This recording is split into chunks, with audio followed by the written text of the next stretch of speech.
News Talk 710 KURV, audio on demand. News Talk 710 KURV. And now, commentary with Roxanne Garcia.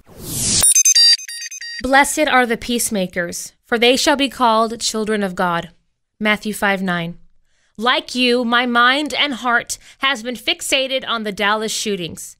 What started off as a protest in Dallas against police turned out to be the deadliest attack on police officers since 9/11. Snipers opened fire and targeted people because of their uniform. 5 officers have been killed while 7 others were shot and wounded. When the shots rang, all those marchers who were protesting police ran the opposite direction, waiting for those men and women in blue to protect them. Those Dallas police officers, while being targeted, protected the very people protesting them. Now that is courage. That is true service.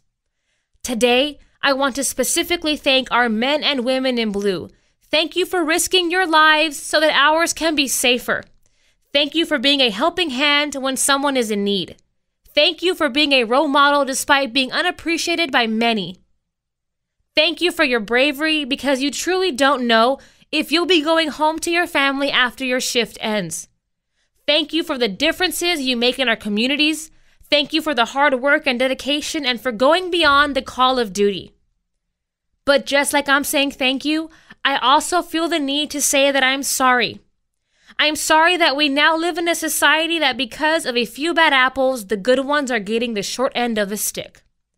Because of those bad apples, we now live in a society where people do not respect authority.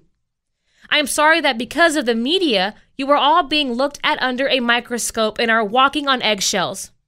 Please don't forget that you do have neighbors and citizens that value and appreciate all the things that you do.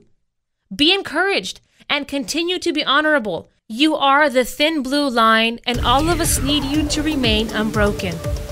You are loved. The views expressed do not necessarily reflect the views of the staff, management, or ownership of News Talk 710 KURV and our communications station.